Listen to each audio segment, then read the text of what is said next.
Hello, Jason. It's Monday, February 10th, and I have what we here in Canada call a bad case of two care. I really wanted to start off by talking about how awesome the weather was today and how nice it's going to be over the next week, but I don't think we really have time for that. Do we have time? No. Guess we don't have time. So I guess I'll just jump right into it. The first thing I want to talk about is your bass playing skills. It's really nice to see that you're putting some effort in, but I have a few pointers that may help you get a better result. The first thing I want to talk about is hand placement. You're going to want to place your right hand or plucking hand flat against the body of your bass, with your fingers touching the bottom string. You're also going to want as much free motion with your left hand or fingering hand as possible. Note the placement of the thumb on the back of the fretboard. Next, I want to teach you a relatively simple exercise to build dexterity and accuracy when playing the bass guitar. The first thing you want to do is put your index finger on the first fret of the first string and play. Then your middle finger on the second fret of the second string, ring finger on the third fret of the first string, and pinky on the fourth fret of the second string. Then practice doing this in succession until you can get faster and faster and faster.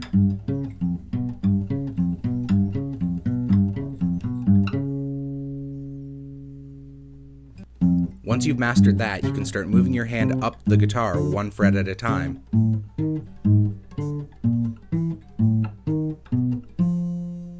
And then back down again.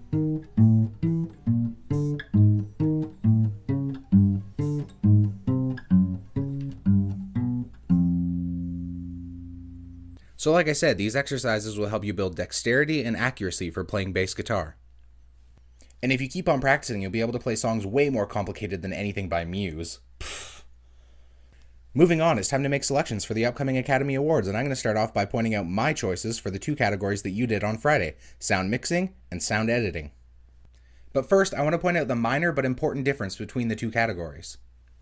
Sound editing is essentially the creation of sounds for use in movies. When you hear, say, an alien monster roar, that sound didn't actually get recorded, it was created. And so the award for best sound editing goes to the people who created the best sounds for use in motion pictures. By contrast, best sound mixing involves the interweaving of sounds that already exist. So for example, say you have 10 different sounds going on at once. The way that you intertwine them and balance them out indicates whether or not you did a good job of sound mixing. Of course, the most important set of sounds to highlight in sound mixing is dialogue. And so when it comes to sound editing, I'm going to agree with you, Gravity is the clear winner in this category. The sound editors have essentially taken on the task of creating and interpreting sounds in a zero-air environment so that they can be understood in their importance by the viewer. But when it comes to sound mixing, I'm going to go in a different direction and give the award to Captain Phillips. Now, the only reason that I'm leaning this way for this category is that out of all the films nominated, Captain Phillips is the only one that uses sound mixing as a way to add to the narrative. Throughout the film, you get a sense of isolation and ambiance through the low hum of the boats and the lapping of water against the side of the boats. And to the average viewer, these things aren't really noticed, but when you're looking at sound mixing, they really come to the forefront. But beyond these two categories, I want to add two more categories, Best Costume Design and Best Makeup and Hairstyling. Now, it was really hard for me to decide on my choice for Best Costume Design because there were two films that really stood out in this category, American Hustle and The Great Gatsby.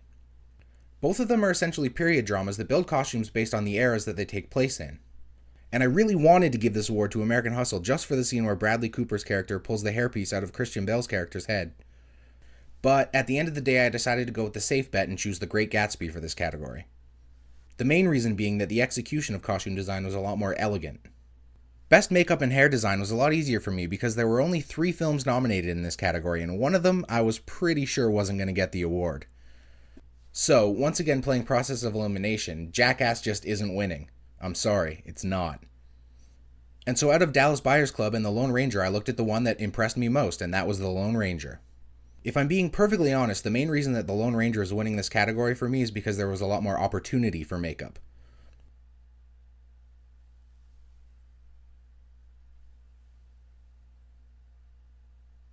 I also want to take a minute to congratulate our Canadian athletes competing in the Winter Olympics in Sochi right now. For anyone who hasn't been following along, so far we have 1 bronze medal, 3 silver medals, and 3 gold medals, putting us in the lead in medal count. And amongst the gold medal winners is Alex Bilodeau, who many of you will remember from 4 years ago as the first Canadian to win Olympic gold on Canadian soil. Or rather, snow if you want to get technical.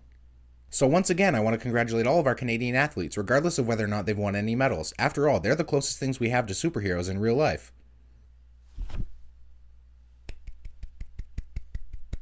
And speaking of Canadian things, I finished reading 1982 by Jian Ghomeshi this weekend. In the interest of saving time, I'm going to review it really quickly and give it a quick rating. 1982 as a biography points to two things to me: nostalgia and the desire to fit in.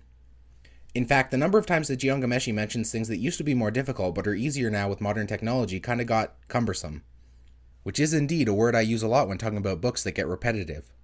Having said that, he definitely plays with the biography form a lot by focusing specifically on one year and then relating stories later and earlier in life to events that happened in that year. As well, because of his deep knowledge of the topics he's discussing, he manages to keep most of his stories extremely interesting. So, for entertainment I'm going to give it a 3, and for literary value I'm also going to give it a 3. And now, at long last, chess. Like I said, I expect a lot of bloodshed from pieces on my side, maybe both of our sides, in the next few turns. And it's going to start with you losing one of your pieces, queen from g3 to e3.